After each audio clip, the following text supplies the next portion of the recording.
I actually don't want to talk about how these copies aren't matching these copies because it's like a really sore subject for me.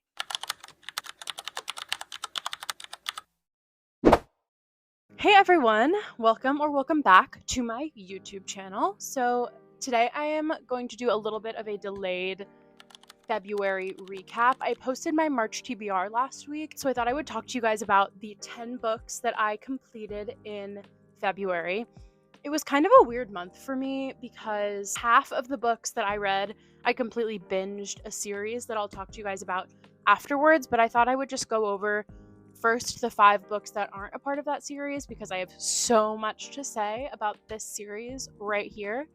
I'm sure you're noticing that one book is missing from that colorful little stack right there, and that book would be The Big Kahuna, A Court of Silver Flames. I finally finished the ACOTAR series in February. This was by far my favorite book in the series. I related to Nesta just so much more than I ever related to Feyre. In fact, Feyre always kind of irritated me as a main character, and I just loved Nesta so much more. I related to her so much more heavily. And I really love to see her character growth. Her and the Valkyries, the girl squad, is literally, I think about them probably once a week still.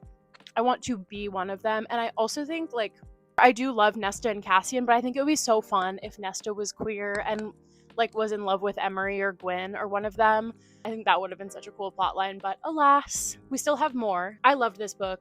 I am so happy that I finally completed this series. This was a big chunk of my physical TBR, so I am very excited to say that I completed it and I know what the hype is all about now. It was such a fun series. Obviously not highbrow in any sort of way, but it was extremely fun and I don't regret reading any of them except for maybe the novella, but I had to read it. But this one was by far my favorite. I gave this 5 stars, and I never expected that I would rate a book in this series 5 stars, but this one took the cake for me. Next, we have the only book left over that I hadn't read from one of my favorite authors of all time, Mona Awad. I read her book 13 Ways of Looking at a Fat Girl. This was her first novel that she ever published, and it is way different from the rest of her work. It's a lot less magical realism-y than the rest of her stuff, and I enjoyed it. I just thought that it didn't quite hit the mark that it was going for. It made its observations about the way that women are forced to view their bodies by society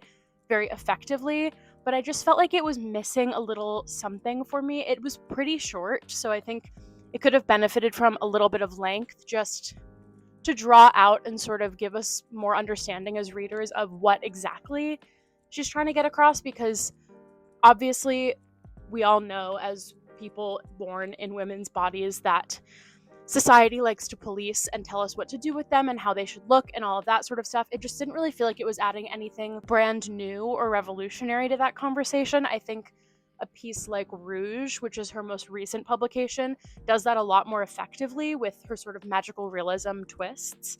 So I give this 3.5 stars. I thought it was good. Obviously, Mona Awad is an incredible author. I love her.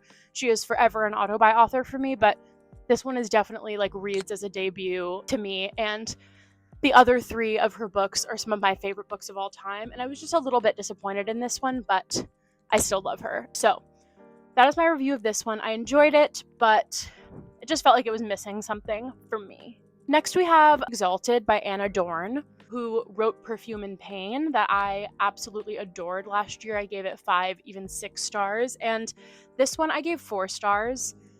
I thought it was really, really cool. It's the epitome of a weird girl literary fiction novel, honestly. I mean, Perfume and Pain is too, but this one has such weird twists and turns. It's all astrology based, which I love. I'm obsessed with astrology. It's my second biggest fixation other than books and reading.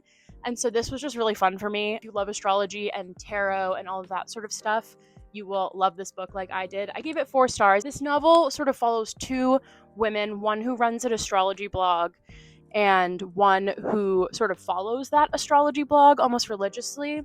And towards the end of the book, their stories begin to converge, and the way that they converge is so weird and messed up, and you will not expect it, and I will not tell you anything more than that so as not to spoil it, but just know the stories connect, and when they do, you will be shocked. So I gave this 4 stars. Very, very weird, fun read.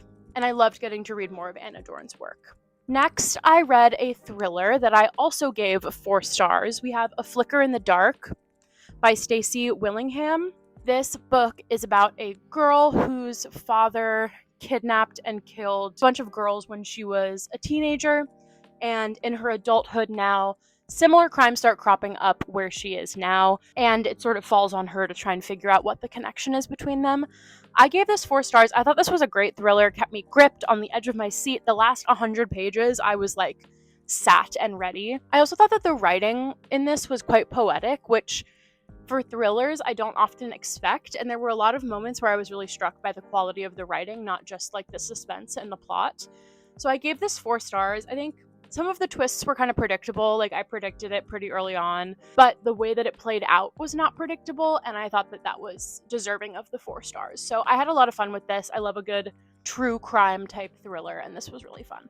And finally, the last book that I ended up finishing this month was I Who Have Never Known Men by Jacqueline Hartman. This is about a sort of dystopian society where a bunch of women are kept underground in a cage and forced to live out their lives in that cage. And then one day, a child is placed in the cage, and they don't really know where she came from, but she's sort of like the key to unlocking a whole world of freedom for them. I gave this 4.5 stars. This was great. It has such interesting revelations about the power of knowledge, especially when knowledge is withheld from a certain group of people, and the way that gaining that knowledge can feel like freedom in a world that is so small and kept so secret. It's short, but it's dense, and it took me a while to sort of just like parse through the language. And it just takes you on a kind of magical, dystopian, disturbing journey that I found to be really compelling. So 4.5 stars, definitely, I recommend this book. And now, the Magnolia Parks series. First of all, I don't want to talk about how these 2 are the US covers and the rest of them are the UK covers. I literally don't want to talk about it because it's actually traumatic. My package with Daisy Hates the Great Undoing and Magnolia Parks A Long Way Home was stolen from my doorstep. And Blackwell's won't refund me or resend them to me because they didn't obviously do anything wrong. Someone just stole my package. So I have to wait until I have a little bit more funding to repurchase the UK covers of these books, because I do want the full set of these UK covers because they are so beautiful. But I did end up going and purchasing 2 physical copies of these books because I wanted to annotate them and I wanted to physically read them and I didn't want to wait. So what are you going to do? Obviously, first I started with Magnolia Parks. Might still be my favorite book in the series. I think that's kind of a hot take, but I loved this. This was an easy 5 stars for me, and it was a great introduction to this world and this found family. I also think this is one of my favorite covers, Magnolia Parks covers. I obviously tabbed all of these books like crazy, but I love Magnolia. I have come to the conclusion that I am a Magnolia girly, even though I love Daisy and that whole world. I just feel like I relate to Magnolia more, and the way her brain works and the way that her OCD is slowly but surely like revealed throughout the series was really, really impactful and powerful to me. So I loved this book, 5 stars. Daisy Hates, the second book in the series, I gave 4 stars. This was also wonderful, a great introduction to this world. But overall, this is a 5-star series. And also look at how gorgeous that cover is. I love Daisy, I love Christian, and I love Julian. Love Julian. Speaking of Julian, Magnolia Parks A Long Way Home. Now, I'm conflicted about this book because of the ending. I won't spoil it, obviously, but I felt like it was just a little out of the blue, which I understand that that is the point. I think stopping this book where it stops and then going back into Daisy Hates the Great Undoing sort of does this book a disservice, I think, because so much is revealed and so much lore is dropped in this book. And by the time it's contextualized in Magnolia Parks Into the Dark, it just feels like there's been a long gap in between that. And I think, I don't know, it sort of struck me as strange, the ending of this. And I understand that that's because it is strange and it's sad and disturbing. But overall, I gave this one a 4-star as well. Same with the Daisy Hates. I think this book has so much important information and you get so much context about BJ and Magnolia in this book that I think is so vital. And then going back into Daisy Hates and then back into Magnolia, it was a little bit of a tricky transition in ways that the other books weren't for me. So I gave this one 4 stars, despite how much I absolutely adored it. Daisy Hates the Great Undoing is an easy 5 stars. Julian hates. I love, and then like the little crumbs of the daisy magnolia friendship blooming, but Julian MF hates in this GD book is not okay with me. This book is so good. And the cover, the UK cover of this book is my absolute favorite cover, like hands down. And I can't wait to get my hands on it. But I'm so glad I have this copy with all of my little quotes annotated. What I've noticed about the Daisy Hates books is that I care way more about the Daisy and Julian chapters than I do about the Christian chapters, which I don't know if that's like a hot take or not, but the Christian chapters don't really do much for me, whereas the Julian and Daisy chapters I'm like absolutely feral for. I love the Hateses, and I love Daisy and Christian together. I just, for some reason, Christian as a narrator doesn't do it for me, but five stars for this book. Amazing. And then Magnolia Park's Into the Dark. This was such an emotional roller coaster. I adored it. I tabbed it so much that I had to add tabs to the top so I could know like what parts really struck me and what parts I just wanted to remember. Like, this is crazy and maybe a little excessive, but it's not, because I loved this book so much. The OCD representation, the trauma and grief representation, and it just made me so feral for the next Daisy book, because something is going on. Something's going on here. Something's going on here, and I need to know what it is. But this was overall just like a great way to end Magnolia and BJ's story, because that book is the end of Magnolia and BJ's story. And it was just very satisfying as a reader to get to that end and feel happy and content and like I can move on from them. But what I can't move on from is what is going on with Daisy and Julian. I need that book. I know, Jessa, like, take your time, Jessa. I want it to be wonderful, as good as the rest of these, but I need that book. And I just can't believe how fast I devoured that series just in 1 month, because I needed to know what happened. I needed to know.